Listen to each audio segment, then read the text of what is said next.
कि मंडल कमीशन में बीपी मंडल साहब ने 40 सिफारिशें की थी पिछड़े वर्ग के लिए, उनमें से महज 2 लागू हैं, 2। क्योंकि हमारा ये ओबीसी समाज हाथी की तरह है, हाथी मदमस्त सोया हुआ। जिन समाजों का कोई इतिहास नहीं होता उन समाजों को वर्तमान में पूछता कौन है? जिन समाजों को यह गलतफहमी हो गई है, जिनको लगता है कि हम पिछड़े नहीं रह गए, 5 जस्टिस के नाम बता दीजिए, मैं अपनी बात वापस लेके बैठ जाऊंगा। नहीं बता पाएंगे? 5 बड़े लेखक के नाम बता दीजिए, 5 बड़े पत्रकार बता दीजिए, 5 बड़े लॉयर बता दीजिए जो हाई कोर्ट और सुप्रीम कोर्ट में आपकी बात लड़ना जानते हो। गुजरात सरकार में और केंद्र सरकार में सेक्रेटरी लेवल के 5 अधिकारी बता दीजिए। नहीं है ना? तो फिर किस बात के घमंड में हो?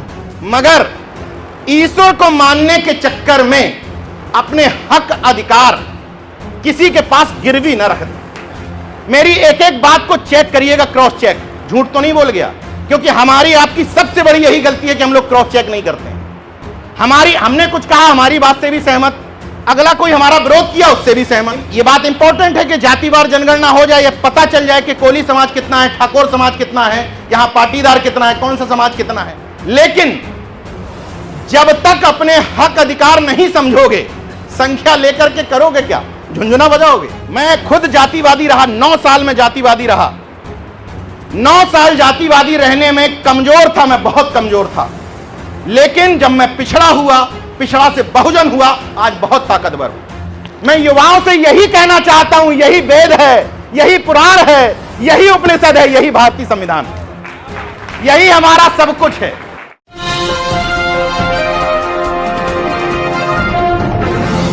और कल से समझने की कोशिश कर रहा हूं कि हमारे समाज के लोग जो यहां रहते हैं, कोली समाज के लोग, ठाकुर समाज के लोग, पिछड़े वर्ग के तमाम सारे लोग, तो समस्या क्या है? जो मैंने समझा गुजरात में, तो पता चला कि पैसा आ गया है जमीन बेच करके पैसा आ गया है। अब अगर पैसे से कोई समाज सम्मान और स्वाभिमान पा रहा होता, आप समझिए एक बात को कि बीपी मंडल साहब ने जो बाद में मंडल कमीशन की रिपोर्ट दी, उसमें पैसा यानी कि आर्थिक रूप से पिछड़ों को शामिल नहीं किया। उन्होंने कहा सामाजिक और शैक्षणिक रूप से पिछड़े। अब आप खुद इस पैमाने पर अपने आप को परखिएगा कि आप कहां पर हैं। पैसा भले ही कितना आ जाए, लेकिन सोशली और एजुकेशनली बैकवर्ड। तो मेन बात यह है कि अगर रुपए पैसे से चीजें निर्धारित हो रही होती, रामनाथ कोविंद जी अगर पद से और पैसे से उनका सम्मान तय हो रहा होता, तो मंदिर की सीढ़ियों पर बैठा करके उनसे पूजन न करवाया जाता। इसका मतलब राष्ट्रपति होने के बावजूद उनकी जाति उनके साथ चलती रही। आपके जन्म से लेकर मृत्यु तक आपकी जाति आपके साथ चलती है। अगर किसी को यह गलतफहमी हो गई कि ये जो वर्ण व्यवस्था का सिस्टम बनाया गया है बहुत होशियारी से, इस वर्ण व्यवस्था में ट्रांसफर लेने का सिस्टम नहीं है।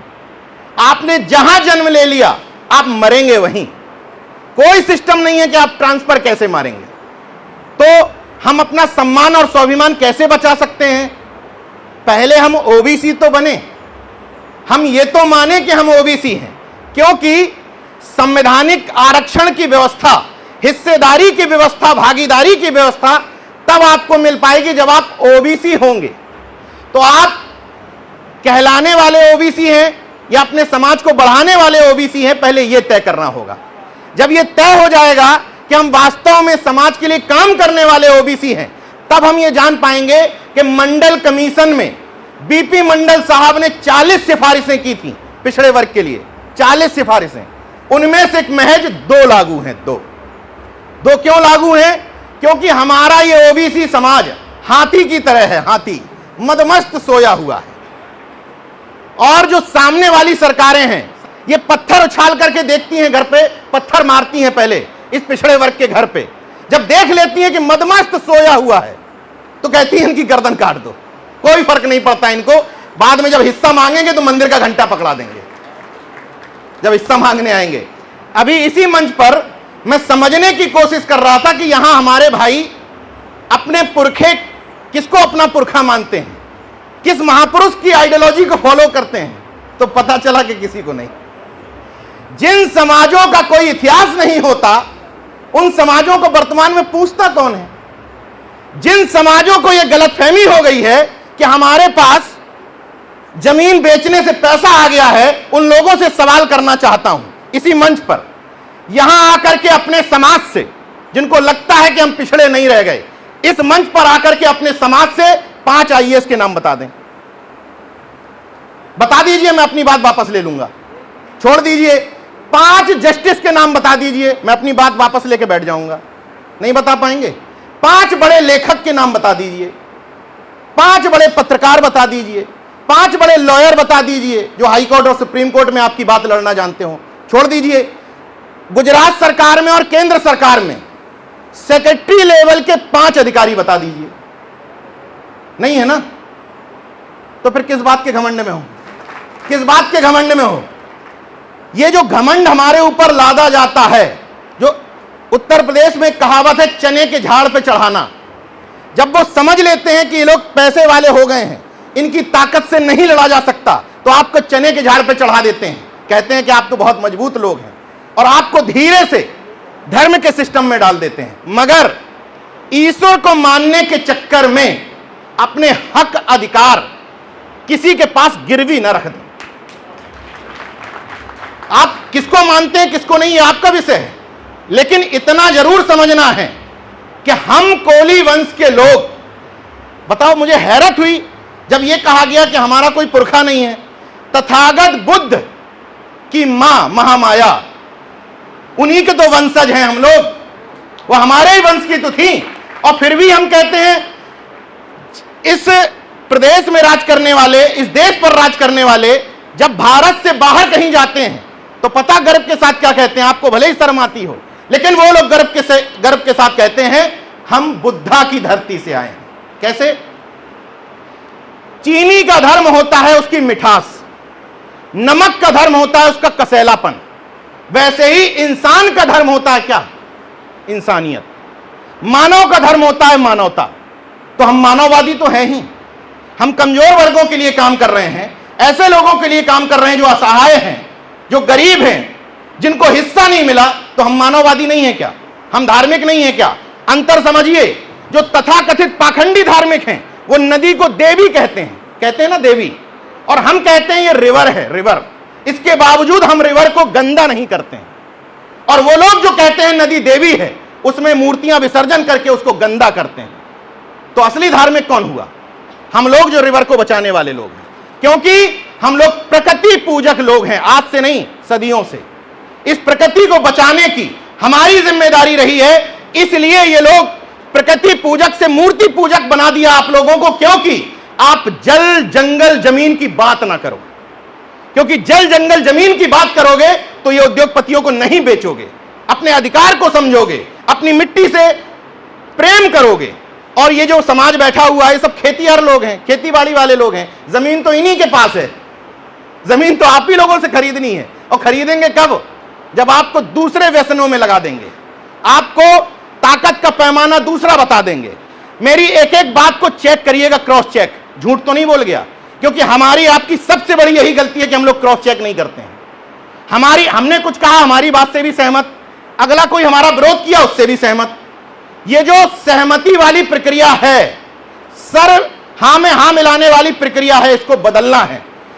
सब पर डाउट करिए, मैं कितना भी बड़ा वक्ता हूं, मेरा कितना भी महिमा मंडन किया जाए, लेकिन मेरी बात को क्रॉस चेक करिएगा कि झूठ तो नहीं बोल गया। और क्रॉस चेक ये करिएगा कि रामनाथ कोविंद जी जब जब राष्ट्रपति भवन से बाहर निकले, ऑन रिकॉर्ड कह रहा हूं ये बात, और द्रौपदी मुर्मू जी जब जब राष्ट्रपति भवन से बाहर निकली, दोनों बार टैली करिएगा, चाहे कोविंद जी हो चाहे मुर्मू जी हो, जब जब ये लोग राष्ट्रपति भवन से बाहर निकले तब तक कहीं ना कहीं माथा टेकने गए। चेक करिएगा, गलत तो नहीं कह रहा हूं। ऐसा क्यों हुआ होगा? द्रौपदी मुर्मू जी राष्ट्रपति बनती हैं, पहली तस्वीर जो उनकी आती है वो नंदी के कान में कुछ कहते हुए और मंदिर में झाड़ू लगाते हुए, यही पहली तस्वीर आई थी। ऐसा क्यों किया गया होगा? ये मैसेज देने के लिए कि तुम जिसको 30 मार्खा समझते हो, जिसको अपने समाज का अगुवा समझते हो, वो भी हमारे मनु बाप के चरणों में है। इसलिए ऐसा किया जाता है, यह संदेश देने के लिए।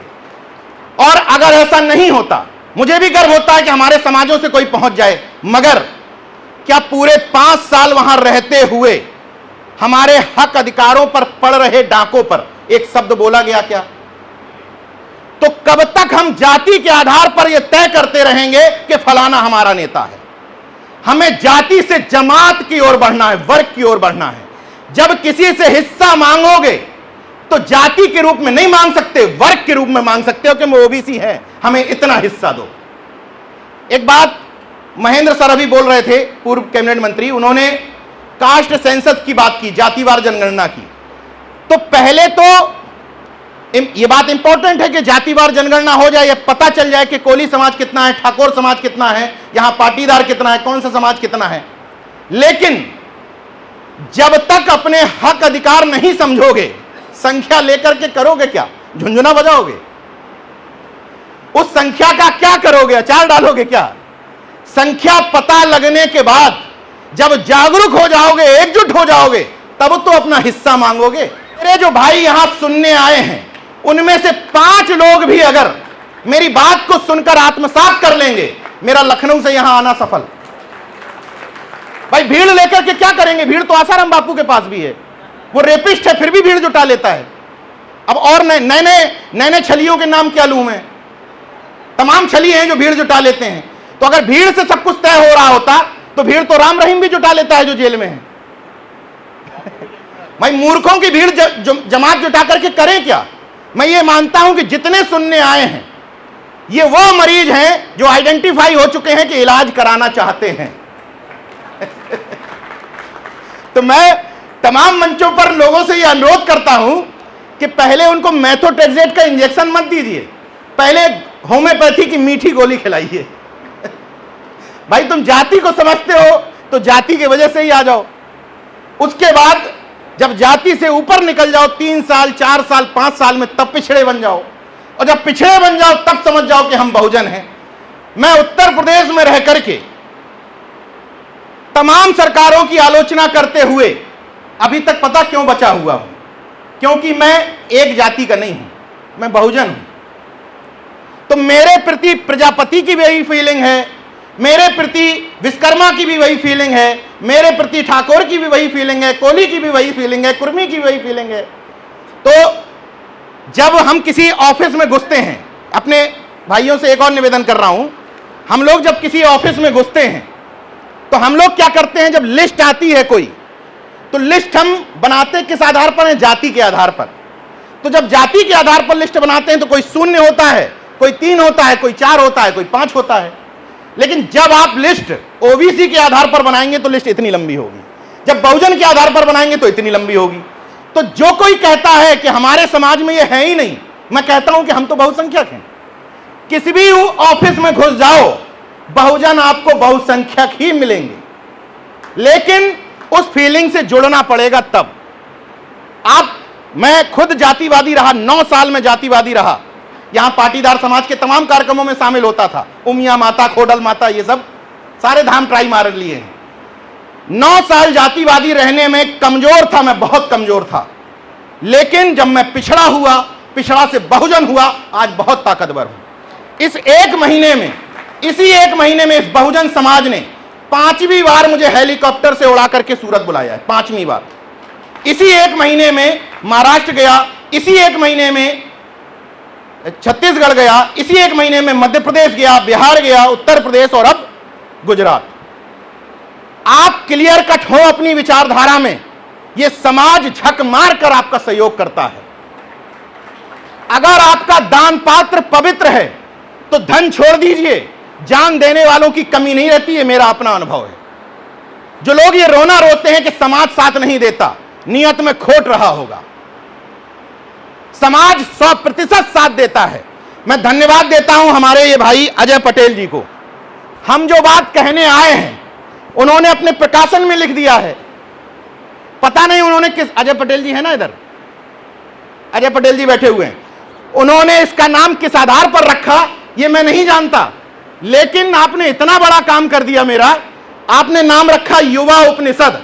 मैं युवाओं से यही कहना चाहता हूं, यही वेद है, यही पुराण है, यही उपनिषद है, यही भारतीय संविधान, यही हमारा सब कुछ है, यही हमारा उपनिषद है। इस उपनिषद की पढ़ लोगे, उस उपनिषद के श्लोक पढ़ो, अधिकार मिले ना मिले, इस उपनिषद को पढ़ लोगे, अधिकार मिल जाएंगे।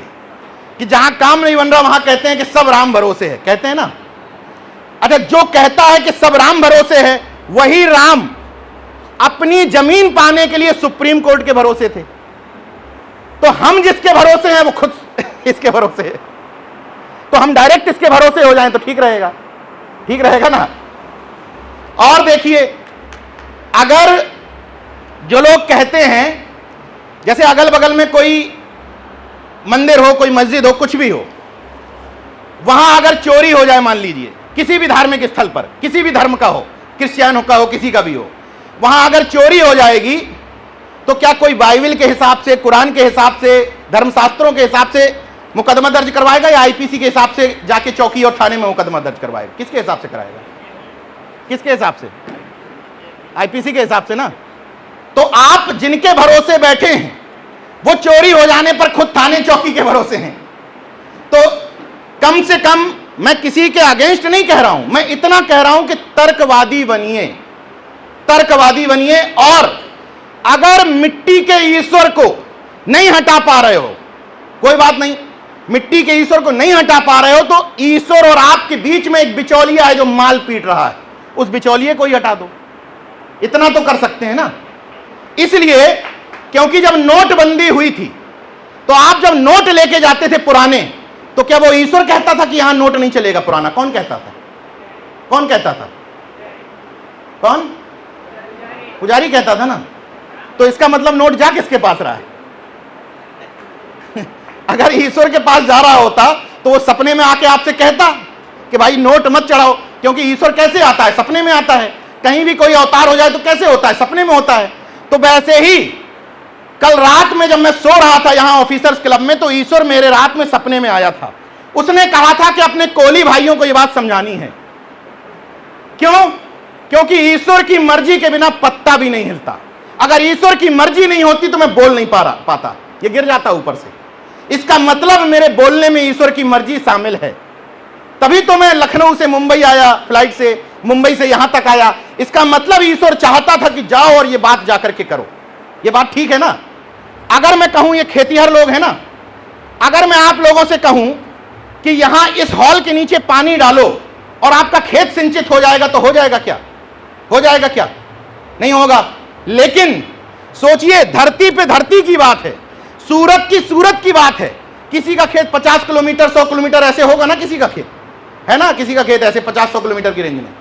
तो इस जगह पर पानी डालने से 50 किलोमीटर दूर के खेत में नहीं पहुंचेगा, लेकिन यहां पानी डालने से ऊपर के पित्र पे पहुंच जाएगा, पित्र तर जाएगा आपका। मतलब सोचिए किस तरीके से उनकी ताकत, उनकी होशियारी नहीं है, हमारी मूर्खता है। जब तक हम गुलाम बने रहने को तैयार हैं, तब तक सामने वाला हमारे ऊपर हावी होता रहेगा। हम अपने समाजों से किसी की आलोचना करने की बात नहीं कह रहे, हम सिर्फ इतना कह रहे हैं कि अपना पुरखा डिसाइड करिए और अपने पुरखे को पूजिए।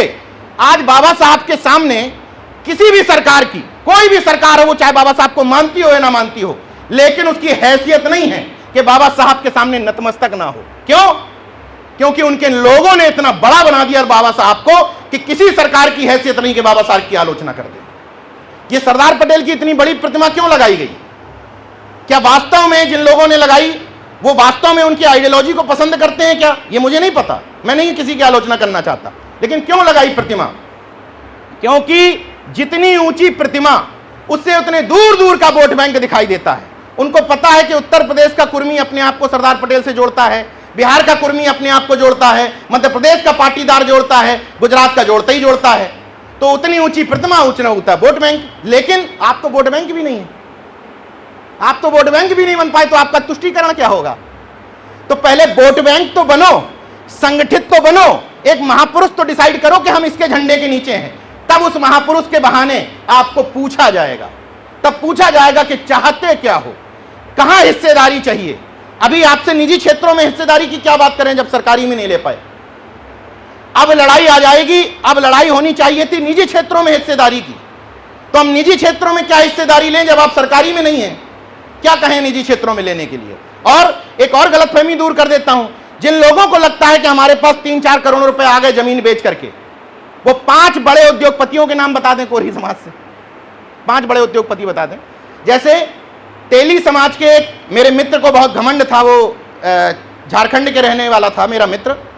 वो कहता था कि हमारे यहाँ हम ही साहूकार हैं, हम ही आदिवासियों को पैसे बांटते हैं। तो हमने कहा भाई तेल का बिजनेस करते हो ना, तो जो वनस्पति घी की एक भी कंपनी, फॉर्च्यून, डालडा, किसी के मालिक तो तुम होने चाहिए। किसी एक का मालिक बता दो टॉप 5 कंपनी में। यानी कि तुम जो काम करते हो उसी काम में बड़े बन जाओ, तब भी हम मान लेंगे कि आप बड़े हैं। हम जो काम करते हैं, जिसके लिए जाने जाते हैं, हम वो भी ठीक ढंग से नहीं कर पा रहे। वजह क्या है? क्योंकि हम उथले उथले लोग हैं, हम त्रिशंकु की तरह बीच में लटके हुए लोग हैं। कांसीराम साहब ने जो पेन पलटा था, उस पेन में ओबीसी बीच में है। किसी भी जगह में जो बीच में होता है वो पलट दो तब भी बीच में रहेगा। तो हम क्या है? त्रिशंकु। ऊपर वाला हमें नहीं मानता, ऊपर वाला हमसे कहता है तुम हमसे छोटे हो, और नीचे वाले को हम कहते हैं हम पैसे वाले, तुम हमसे छोटे हो। तो इसमें होता क्या है? तुम ऐसे लटके हो त्रिशंकु की तरह बीच में। तुम इसको नहीं मान रहे हो, वो तुमको नहीं मान रहा, तो तुम्हारी हैसियत क्या है?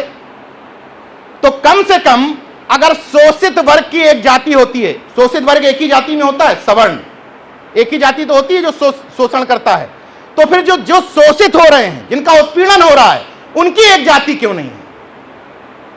अगर शोषक की एक जाति है तो शोषित भी एक जाति बन जाए, पिछड़ा या बहुजन, तो हैसियत नहीं है कि आपका उत्पीड़न हो जाए। मगर हम जातियों में बिखरे हुए हैं, वहां जाति के नाम में लामबंदी है। ऐसा नहीं है कि उधर संगठन तमाम नहीं है, लेकिन जब अपने आपके हक अधिकार छीनने होते हैं तब सारे एक हो जाते हैं। क्षेत्रीय स्तर पर हम इसलिए सिमट करके रह जाते हैं क्योंकि हम अपने आप को बड़े वर्ग से नहीं जोड़ते हैं। जब आप ओबीसी बनते हैं तो बड़ा वर्ग बनता है, बहुजन बनते हैं तो और बड़ा वर्ग बनता है। मैं आमंत्रित करना चाहता हूं आप सब भाइयों से कि यहां से निकल करके अन्य प्रदेशों में भी आएं और हम अपना दायरा बढ़ाएं। हम सब जब यूनिटी के तौर पर एक सूत्र में पिरोए दिखाई देंगे। वोट किसको करते हैं कोई फर्क नहीं पड़ता, किसी को भी करिए, बीजेपी को करिए, कांग्रेस को करिए, आपकी इच्छा है।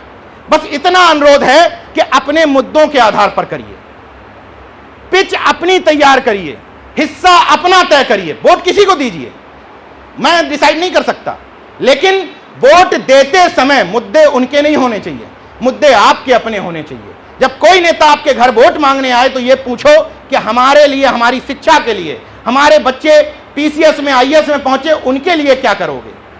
उनके लिए कब तुम ये ट्रेनिंग सेंटर्स खुलवाओगे समाज के आधार पर? कब लाइब्रेरीज खुलवाओगे? जब आपका मुद्दा विश्वविद्यालय, अस्पताल, नौकरी, हिस्सेदारी होगी तब तो मिलेगा।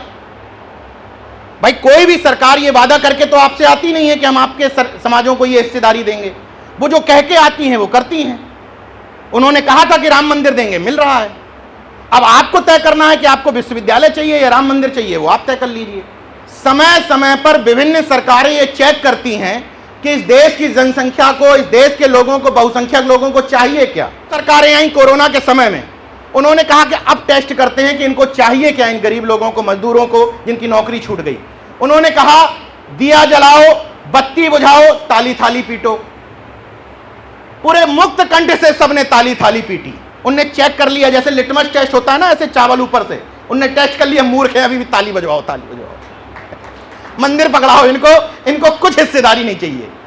तो ये आपको जो टेस्ट किया जाता है समय समय पर, अपनी टेस्टिंग बंद करिए, संवैधानिक बनिए। और जो बात हमारे अजय भाई ने लिख दी है, युवा उपनिषद, ये वास्तव में युवाओं को उपनिषद है, ये संविधान, इसको पढ़िए। इससे आपके हक अधिकार सब मिलेंगे। जातिवार जनगणना का, कास्ट सेंसस का जहां भी मौका मिले समर्थन करिए, बियॉन्ड सरकार, किसी भी पार्टी में हो, किसी भी सरकार में हो। कास्ट सेंसस हमारा हक है। जब तक पता नहीं चलेगा हम हैं कितने, तो मांगोगे क्या? जब हाईकोर्ट और सुप्रीम कोर्ट में मुद्दा जाता है कि हमारा आरक्षण बढ़ा दो, निजीकरण में हिस्सेदारी दे दो, तो वो कहता है हाईकोर्ट, सुप्रीम कोर्ट कि गणना कहां है, काउंटिंग कहां है। तो अपनी काउंटिंग करवाने के लिए मुखर रहो। जब आप लोग आंदोलन की शक्ल में खड़े होंगे तो ये सरकारें मजबूर हो जाएंगी कि आपकी गणना भी कराएंगी और आपको हिस्सेदारी भी देंगी। इतनी दूर बुलाया आप लोगों ने, गुजरात में, सूरत में आकर के बहुत अच्छा लगा, आप सब भाइयों से मुलाकात हुई। आप भी खेतिहर, हम भी खेतिहर, जो आपके हालात हैं वो भी वही हमारे भी हालात हैं। आप भी घमंड में हैं, हम लोग भी घमंड में हैं। आप भी छत्री बन रहे होंगे, हम लोग भी छत्री बन रहे हैं, सब छत्र तो लिए घूम रहे हैं। अंतिम अनुरोध कर रहा हूं कि अपने घरों में इतना प्रतीक चिन्ह जरूर लगा लीजिएगा कि ये घर है किसका। प्रतीक चिन्ह का मतलब कि जो ब्राह्मणवादी आइडेंटिफिकेशंस हैं, बहुत समय लगेगा, मैं नहीं कह रहा कि एक बार में हटा दीजिए, लेकिन धीरे धीरे धीरे धीरे जो ब्राह्मणवादी प्रतीक चिन्ह हैं, इस आरो में समझिएगा, 1 2 3, ये 3 गुलामी की निशानियां धीरे धीरे ही सही हटा दीजिएगा। अपने घरों में महापुरुष टांग लीजिएगा, ताकि घर में घुसने वाला ये समझ जाए कि सब इस महापुरुष के बैनर तले गोलबंद हो रहे हैं, इनको कुछ देना पड़ेगा, भले ही झुंझुना सही। आज मैं और सुबहचंद्र राम सर जहां रुके हुए थे, सुबह सुबह राजीव भाई ने पेपर ला के दिया। उस पेपर की हेडलाइन थी कि हमारे पिछड़े वर्ग के सोलंकी परिवार के 7 लोगों ने आत्महत्या कर ली, और वजह क्या थी? आर्थिक तंगी की वजह से। उस गुजरात में, जिस गुजरात मॉडल का ढिंडोरा पूरे देश में पीटा जाता है, पिटवाता कौन है? ये दलाल, भांड, कॉरपोरेट, दरबारी मीडिया। देश की असली दुश्मन ये मीडिया है।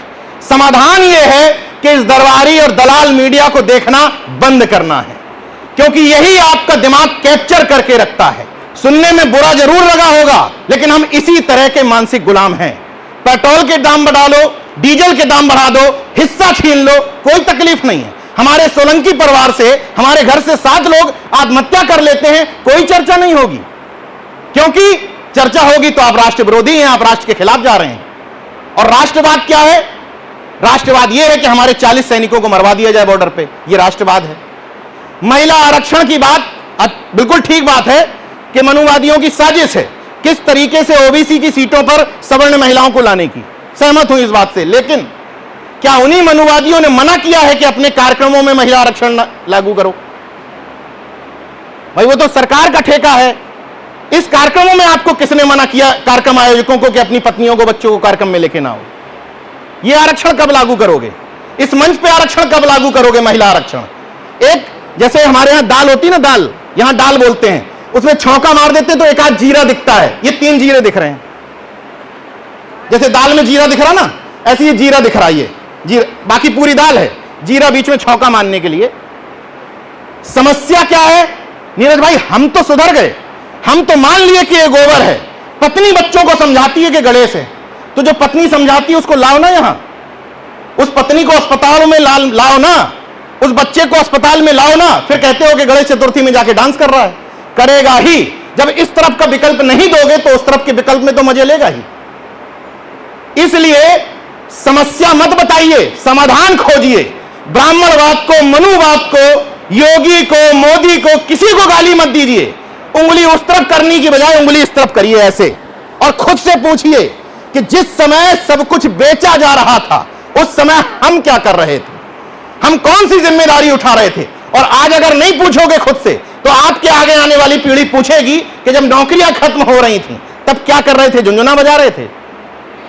कि ओबीसी और एससी वर्ग के लोग सरकार में होते हैं, सत्ता में नहीं होते। इसका मतलब क्या हुआ कि सरकार में होते हैं, सत्ता में नहीं होते? आप लोग समझ गए होंगे। उसका मतलब समझा देता हूं कि सरकार में तो हैं लेकिन सत्ता में नहीं है। ओबीसी को अपना आरक्षण पाने के लिए आजादी के कितने साल इंतजार करना पड़ा? 1947 में आजादी हुई, काका कालेलकर आयोग दुनिया भर के आयोग बन गए। 1979 में मंडल कमीशन आयोग बनाया जाता है, मंडल आयोग। 1980 में वो अपनी रिपोर्ट पेश कर देता है। समझिएगा कि आप लोग सरकारों में तो रहे, सत्ता में नहीं रहे। 80 में मंडल आयोग की सिफारिशें आकर के सरकार के पास रख जाती हैं। 10 साल लग जाते हैं उन सिफारिशों को। जब बीपी सिंह जी आते हैं तब उन सिफारिशों को लागू किया जाता है।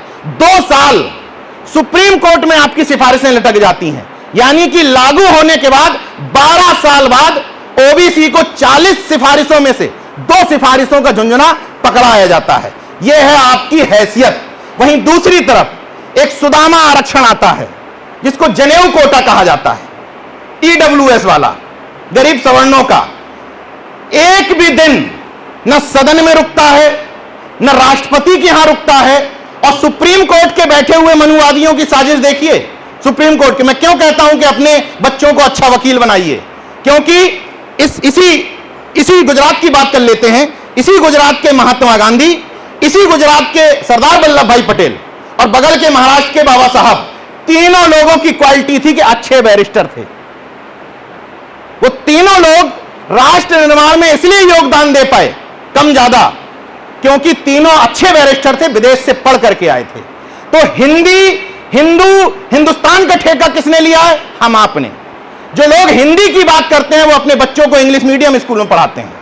जो लोग हिंदू की बात करते हैं वो अपने बच्चों को क्रिश्चियनिटी स्कूल में पढ़ाते हैं, कॉन्वेंट में। जो हिंदुस्तान की बात करते हैं वो अपने बच्चों को विदेश भेज देते हैं, और काबा ढोने के लिए हमारे आपके बच्चे हैं। ठेका हम लिए हैं। और हम कब कब हिंदू हैं? जब जब चुनाव होगा, जब जब किसी धर्म के खिलाफ खड़ा करना होगा। बाकी समय हम ओबीसी हैं, दलित हैं, पिछड़े हैं। सुबचन राम साहब ने एक उदाहरण दिखाया था। अगर हम सब हिंदू हैं, जरा खुले दिल से बताइएगा कि आज तक इसी सूरत में किसी मुस्लिम समाज के व्यक्ति ने, किसी क्रिश्चियन समाज के व्यक्ति ने आपके आरक्षण के विरोध में रैली निकाली हो? बताइए, कभी निकाली हो? पूरे देश में एक उदाहरण बता दीजिए, निकाली कभी क्या? तो वो आपके आरक्षण के खिलाफ रैली निकालता है जो आपको तथाकथित हिंदू बना करके उनके खिलाफ खड़ा करता है। एक पोस्टर बॉय बना था गोधरा कांड का, वो पोस्टर बॉय मोची की दुकान खोले हुए इस समय। एक बार इंटरव्यू भी किया था उसका। अब समझ में आ रहा है उसको कि हम लड़े किसके लिए थे। तो कंक्लूजन में 1 मिनट में केवल इतना कहना चाहता हूं कि अपने अधिकारों को समझें। और जो छद्म राष्ट्रवाद क्रिएट किया जा रहा है, छद्म राष्ट्रवाद, बिना नागरिकों के राष्ट्र कैसा? हम लोग असली राष्ट्रवादी हैं, क्योंकि कोई भी मोहल्ला, जिस मोहल्ले में समृद्ध लोग रहते होंगे तो मोहल्ला प्रोग्रेस करेगा।